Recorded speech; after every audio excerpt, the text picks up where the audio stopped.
Deer aspirant, welcome back to my channel target কম্পিটিটিভে তোমাদের সবাইকে স্বাগত জানাচ্ছি। আমরা পড়ছিলাম মধ্য ভারতের ইতিহাস। তার আজকে আমরা অলরেডি মোহাম্মদ বিন তুগলক পর্যন্ত পড়েছি। আজকে পড়ব ফিরোজ শাহ তুগলক, যিনি মোহাম্মদ বিন তুগলকের পরে সিংহাসনে বসছেন তুগলক বংশ, এবং 1351 থেকে 1388 পর্যন্ত তিনি কিন্তু শাসন কার্য চালাচ্ছেন দিল্লির সিংহাসনে।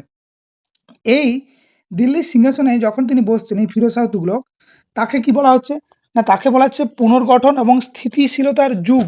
তিনি যে সময়টা ছিলেন, অর্থাৎ 1351 থেকে 1388 পর্যন্ত, সেই সময়টাকে সুলতানি যুগের কি বলা হয়, পুনর্গঠন এবং স্থিতিশীলতার যুগ কিন্তু বলা হচ্ছে। এরপর দেখো ফিরোজ শাহ তুগলক কে ছিলেন না, হচ্ছে গিয়াসুদ্দিনের যে ভ্রাতুষ্পুত্র অর্থাৎ ভাইয়ের পুত্র ছিলেন ফিরোজ শাহ তুগলক। ওকে, এই যে তাকে কি বলা হয়, তাকে হচ্ছে সুলতানি যুগের আকবর বলা হয়। ভীষণ ভীষণ ইম্পর্টেন্ট ফার্স্ট কোশ্চেন এখানে তোমাদের ইম্পর্টেন্ট, যে সুলতানি যুগের আকবর কাকে বলা হয়। আমরা প্রথম ছোট থেকে পড়ে আসছি গিয়াসুদ্দিন তুগলকের পরে তার যে ভাইয়ের পুত্র হচ্ছে ফিরোজ শাহ তুগলককে আমরা বলবো সুলতানি যুগের আকবর বলা হয়। কেন বলা হয় বলে দেখিনি, কারণ যখন তিনি শাসন করতেন তখন প্রশাসনিক যে সংস্কার বা জনমূলক কাজ বা রাষ্ট্র গঠনের জন্য তাকে সুলতানি যুগের কিন্তু আকবর কিন্তু বলা হবে। ওকে, এরপর দেখো সিংহাসনে বসার পরেই তিনি কৃষকদের সমস্ত কর কিন্তু বন্ধ করে দেন। ঠিক আছে, এরকম 24 রকমের কর তিনি বাতিল করেছিলেন। পরীক্ষায় অনেকবার কোশ্চেন আছে যে তিনি কটা কর বাতিল করেছিলেন। 24টা কর কিন্তু বাতিল করেছিলেন এবং নতুন করে 4টা কর কিন্তু তৈরি করেছিলেন। ঠিক আছে, দেখো জিজিয়া প্রথা আবার রিইম্পোজড হচ্ছে। ঠিক আছে, এই যে জিজিয়া প্রথা আবার পুনরায় চালু করছেন কে না, হচ্ছে ফিরোজ শাহ তুগলক। ওকে, ব্রাহ্মণদের কাছ থেকে যে কর বা মুসলমানের মুসলিম যে কর, সেটা হচ্ছে জিজিয়া কর, আমরা জানি। ঠিক আছে, সেই ব্রাহ্মণদের কাছ থেকে কর নিত। এরপর দেখো খামোশটা কি। ঠিক আছে, খামোশটা হচ্ছে যে দ্রব্যটা লুণ্ঠন হতো তার 1/5 অংশ যে কর, সেটাকে হচ্ছে খামোশ বলা হতো। অর্থাৎ লুণ্ঠিত দ্রব্যের 1/5 অংশের যে কর, সেটাকে বলা হচ্ছে খামোশ বলা হতো। ঠিক আছে, খরাজ কাকে বলা হতো, খরাজ হচ্ছে এই যে খরাজ হচ্ছে কি না, হচ্ছে উৎপন্ন ফসলের 1/10 অংশ যে কর, সেটা কিন্তু হচ্ছে খরাজ বলা হতো। তাহলে তোমাকে পরীক্ষায় কোশ্চেন পড়বে যে নিম্নলিখিত কোনগুলি, ঠিক আছে, যে ফিরোজ শাহ তুগলক কর নতুন চালু করেছিল, তাহলে হচ্ছে খামোশ, জাকাত এবং জিজিয়া এবং খারাজ। ঠিক আছে, এরপরে দেখো তিনি দাগ এবং হুলিয়া ব্যবস্থা যে চালু করেছিলেন আলাউদ্দিন খলজি, সেটাকে তিনি কি করেছিলেন, প্রত্যাহার করলেন। কেন প্রত্যাহার করলেন, কারণ তিনি সৈন্যদের উপর বিশ্বাস ছিলেন এবং তিনি মনে করতেন, বা তার সময় যে প্রচলনটা ছিল, যে সৈন্যদের মৃত্যুর পর তার ছেলে বা জামাই, ঠিক আছে, তারা কী হবে, সেই পদেই বসতে পারবেন। ঠিক আছে, তারা সবাই দাসের পদেই বসতে পারবেন। এই জন্য তিনি কী করেছিলেন না, এই দাগ এবং হুলিয়া প্রথা কিন্তু প্রত্যাহার করেছিলেন। ঠিক আছে, এবং তার দরবারে সবথেকে বেশি কৃতদাস ছিলেন। এই কৃতদাস দিয়েই তিনি একটা দপ্তর তৈরি করেছিলেন, সেটার নাম হচ্ছে দিওয়ান-ই বন্দেগান। খুব ইম্পর্টেন্ট, যে দিওয়ান-ই বন্দেগান কি, হচ্ছে দাসদের নিয়ে একটা তৈরি বা কৃতদাসদের তৈরি।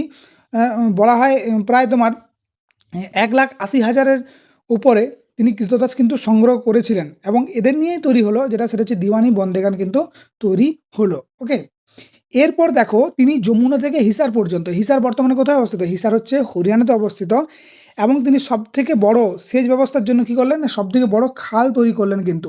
ওকে, সেচ ব্যবস্থার জন্য। হ্যাঁ, এই দেখো, এবং উত্তর ভারতে তিনি একাধিক শহর তিনি নির্মাণ করেছিলেন, এবং এর মধ্যে উল্লেখযোগ্য হচ্ছে ফিরোজাবাদ। এই ফিরোজাবাদ শহরটাকে তিনি কিন্তু নির্মাণ করলেন, এবং এই ফিরোজাবাদে কিন্তু ফিরোজ শাহ তুগলকের রাজধানী পরবর্তীকালে আমরা দেখতে পাবো যে তার রাজধানী হচ্ছে এটা হবে ফিরোজাবাদ। ওকে, এবং অশোকের 2টি লিপি দিল্লিতে নিয়ে আসেন। কোন 2টি লিপি না, একটা হচ্ছে 2টি লিপি, অর্থাৎ দিল্লি মিরাট একটা লিপি আর দিল্লি চৌপাড়া। ঠিক আছে, এই দুটো কিন্তু কিন্তু নিয়ে আসে অশোকের 2টা লিপি, শিলালিপি। তাহলে পরীক্ষায় কোশ্চেন পড়ে কোন সুলতান অশোকের 2টো লিপি উদ্ধার করে দিল্লিতে নিয়ে আসেন, তাহলে অ্যান্সার করবে কি না, হচ্ছে ফিরোজ শাহ তুগলক। ওকে, এরপর দেখো, এরপরে আমরা ফিরোজ শাহ তুগলকের নিয়ে দেখব যে কি করেছিলেন না, গরিবের চিকিৎসার জন্য দারুল সাফা নির্মাণ করেন। খুবই ইম্পর্টেন্ট এবং খুবই গুরুত্বপূর্ণ, যে দারুল সাখাকে নির্মাণ করেন। তাহলে কি করবে, অ্যান্সার করবে না, হচ্ছে ফিরোজ শাহ তুগলক। এটা কিন্তু মনে রাখবে, দারুল সাফা কিন্তু তিনি চিকিৎসার জন্য তৈরি করেছিলেন। ঠিক আছে, এছাড়াও যে বেকার যুবকদের জন্য তিনি জনহিতকারী হিসাবে কি করেছিলেন না, হচ্ছে মানে তোমার কিছু চাকরির জন্য ব্যবস্থা করেছিলেন। ওকে, এরপরে আসছি 1360 খ্রিস্টাব্দে তিনি কী করেছিলেন না, জ্বালামুখী মন্দির কী করেছিলেন, লুণ্ঠন করেছিলেন। জ্বালামুখী মন্দির তিনি লুণ্ঠন করেছিলেন এবং পুরীর জগন্নাথ মন্দিরকে কী করেছিলেন, ধ্বংস করে দিয়েছিলেন। কত খ্রিস্টাব্দে? না 1336 খ্রিস্টাব্দে তিনি এটা করেছিলেন। 1336, তাই তো? সরি, এই 1360, 36 নয়, এটা 60 হবে, কারণ একান্নতে বসছি তো। 1360-এ কী করছেন তিনি, পুরীর জগন্নাথ মন্দির এবং জ্বালামুখী মন্দির ধ্বংস করছেন এবং কী করছেন, লুণ্ঠন করছেন। ওকে, তিনি কঠোর মানে মুসলিমপন্থী ছিলেন, তাহলে তো এই জিনিসগুলো হবেই, পুরীর জগন্নাথ মন্দির ধ্বংস করে দেওয়া এবং জ্বালামুখী মন্দিরকে লুণ্ঠন করে দেওয়া। ওকে, এরপর দেখো দেওয়ানি খয়রাত বা দানশালা মন্ত্র কিন্তু চালু করেছিলেন। এই দেওয়ানি খয়রাত বা দানশালা মন্ত্র কি? ধরো মেয়ের বিবাহের জন্য, ঠিক আছে, যে একটা বিবাহ দেওয়ার জন্য এই জিনিসটা করেছিলেন, দেওয়ানি খয়রাত বা দানশালা মন্ত্র কিন্তু চালু করেছিলেন। তার রাজধানী ছিল ফিরোজাবাদ। আমি আগেই বললাম যে তার রাজধানী কি ছিলেন, না ফিরোজাবাদে তিনি অবশ্যই তার রাজধানীটা স্থাপন করলেন। এরপর তিনি বাংলা আক্রমণ করলেন। বাংলা আক্রমণ করার সময় রাজা কে ছিলেন, হচ্ছে শামাসুদ্দিন ইলিয়াস শাহী। ঠিক আছে, শামাসুদ্দিন ইলিয়াস শাহী করবে এটা। শাহী কিন্তু বাংলা আক্রমণ করার সময় তিনি কিন্তু ছিলেন সিংহাসনে, এবং তিনি তার নিজের আত্মজীবনী লিখছেন। সেই আত্মজীবনীর নাম কি? ফুতুহাত ই ফিরোজ শাহী। এটাও কিন্তু ইম্পর্টেন্ট, ফুতুহাত ই ফিরোজ শাহী, দেখতেই পাচ্ছ ফিরোজ শাহ নামের মধ্যেই ঢুকে আছে ফিরোজ শাহী। তিনি কিন্তু তার আত্মজীবনীটি লিখেছিলেন এবং 1308 খ্রিস্টাব্দে তিনি কিন্তু মারা যাচ্ছেন। এই ছিল আমাদের ফিরোজ শাহ তুগলক সম্পর্কে আলোচনা। এরপরে যে সিংহাসনে বসবেন সেটা হচ্ছে নাসিরুদ্দিন মাহমুদ শাহ তুগলক। ঠিক আছে, নাসিরুদ্দিন, লিখে রাখো এটা, নাসিরুদ্দিন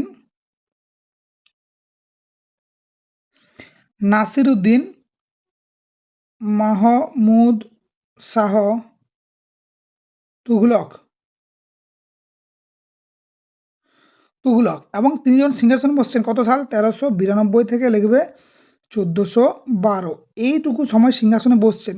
এই সময় একটা জিনিস খেয়াল করো, 1398 খ্রিস্টাব্দে তৈমুর লং কিন্তু আক্রমণ করছে ভারত। ঠিক আছে, তাহলে পরীক্ষায় কোশ্চেন পড়ে যে তৈমুর লং ভারত যখন আক্রমণ করে তখন কোন শাসক ছিল? এদিকে করবে তুগলক বংশ, এবং শাসকের নাম কি ছিল? নাসিরুদ্দিন মাহমুদ শাহ তুগলক। ঠিক আছে, এরপরে কি করছে না, এরপরে খিজির খাঁ আসছে। ঠিক আছে, খিজির খাঁকেই দৌলত খাঁকে পরাজিত করে সৈয়দ বংশের সূত্রপাত ঘটাবে কে?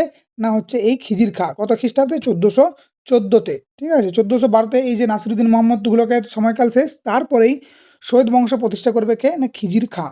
ওকে, তারপর থেকে খিজির খাঁ, সৈয়দ বংশের পরে আমরা আবার দেখব লোদি বংশ। এই দুটো বংশ আমাদের এখনও কিন্তু বাকি আছে ক্লাস করাবার জন্য। এই দুটো বংশ যখনই হয়ে যাবে তখন আমাদের অলরেডি সুলতানি সাম্রাজ্যটা শেষ হয়ে যাবে। তো দেখো এই যে ছিল পড়া, এই পড়ানোটা তোমরা অবশ্যই খেয়াল করবে, এবং প্রত্যেকটা কথাই হচ্ছে ইনফরমেটিভ ছিল। পরীক্ষা আসা কোশ্চেন আমি তোমাদের যখন কোশ্চেন করাবো অবশ্যই দেখিয়ে দেবো যে এই কোশ্চেনগুলি পরীক্ষায় বারবার ধরে ঘুরে আসে। তো চলো নেক্সট ভিডিও দেখা হচ্ছে, ততক্ষণের জন্য ভালো থাকো। ভিডিওটা লেন্দি করছি না, নাহলে আমি একসঙ্গে সৈয়দ বংশ বা লোদি বংশ একসাথেই করে দেবো আশা করি। তো চলো এটা এই পর্যন্তই থাকুক, পরবর্তী ভিডিওতে দেখা হচ্ছে, ততক্ষণের জন্য পড়াশোনা করো, ভালো থাকো, অ্যান্ড থ্যাংক ইউ।